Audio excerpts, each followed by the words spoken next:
তোমরা কেন ওকে মারছো? কেউ উত্তর দিল, তাতে তোর কি? আমার কারণ আছে বলেই তো এখানে দাঁড়িয়ে আছি, অভিনব বলল। যদি জীবনে দাঁড়িয়ে থাকতে চাও চুপচাপ চলে যাও, নইলে ওর মতোই গোটা জীবন লম্বা করে দেব। একটা হট্টেকাট্টে ছেলে অভিনবকে ঘুরে দেখল এবং বলল। এই শুনে অভিনবের হাসি পেল। সে বলল, আরে এই লাইনটা তো আমি তোদের বলতে যাচ্ছিলাম, তুই আমার লাইন চুরি করলি। এখন তো তুই বেশি মার খাবি।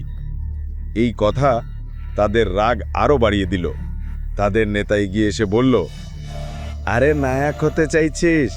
জানি না গুড়গাঁওয়ে এইসব হিরোগুড়ি কাজে আসে না।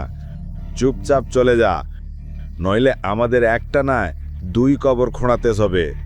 অভিনব কোনো উত্তর দেয়নি। সে শুধু তাদের দিকে তাকিয়ে তাদের সংখ্যা গুনছিল। সে একজন তরুণকে বলল, ভাই একটু পিছনে হটো। সেই ছেলেটি পিছনে সরে গেল। অবশেষে অভিনব তার গণনা শেষ করে বলল, হ্যাঁ, এখন কবরস্থানকে ফোন করে বলে দাও যে তারা 2 কবর নয় 20টি কবর খুঁড়ে রাখুক। 2 লোক 20 জন মৃতদেহ কবর দেওয়ার জন্য আসছে।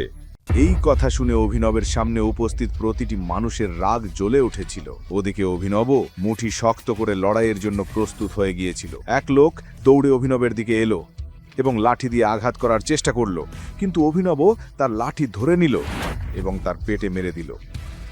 ছেলেটি মাটিতে পড়ে গেল। তখনই অভিনব পরিস্থিতি পুরোপুরি নিজের পক্ষে ঘুরিয়ে দিল। ওই ছেলেটি জনি এখনো পর্যন্ত মার খাচ্ছিল এবং ভাবছিল হয়তো সে আর বাঁচবে না। সে নিজেই অভিনবের এই রূপ দেখে হতবাক হয়ে গেল। তার কাছে অভিনব যেন ঈশ্বরের চেয়ে কম কিছু ছিল না। যখন অভিনব তাদের লিডারকেও মারতে মারতে অচেতন করে ফেলল, তখন সে ব্যথায় কাতর হয়ে বলল কিছু কথা, কিন্তু অভিনব কোনো উত্তর দিল না, শুধু তার চোখের দিকে তাকিয়ে রইল।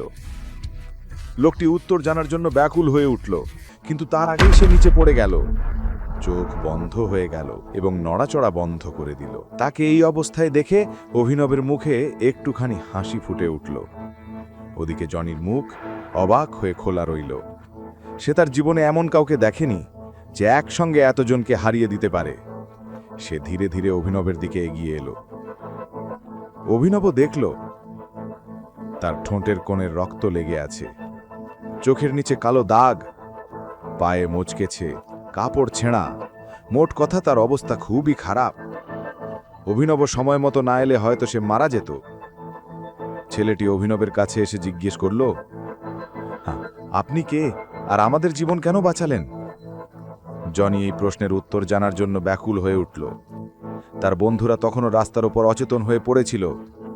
অভিনব 1 সেকেন্ডের জন্য তার দিকে তাকিয়ে বলল, আমি কে সেটা আমি তোমাকে বলবো, কিন্তু তোমাকে প্রতিশ্রুতি দিতে হবে যে তুমি কাউকে বলবে না আমি কে।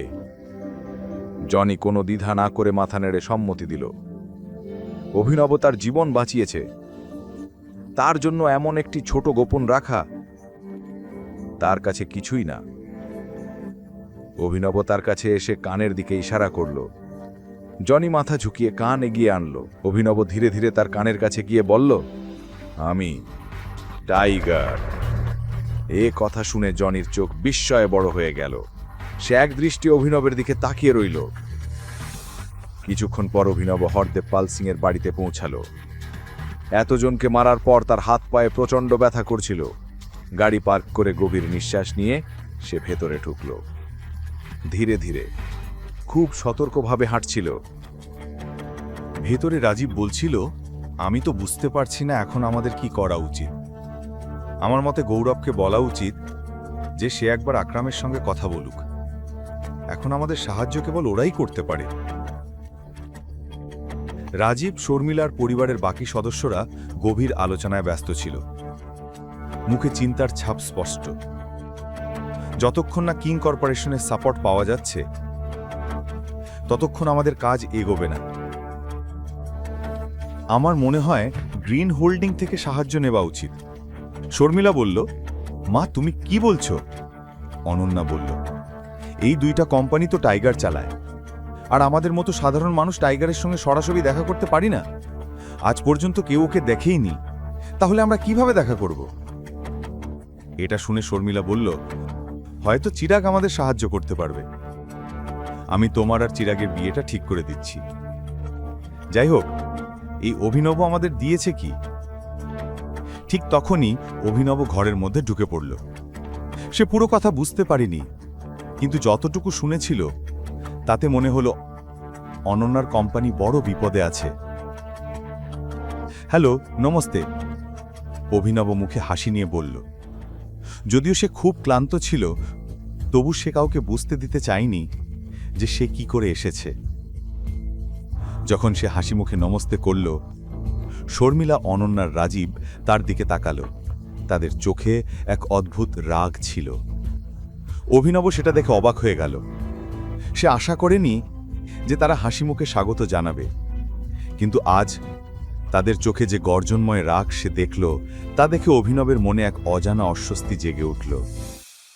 এখনই পকেট এফএম অ্যাপ্লিকেশন ডাউনলোড করুন, লিংক বর্ণনায় দেওয়া আছে।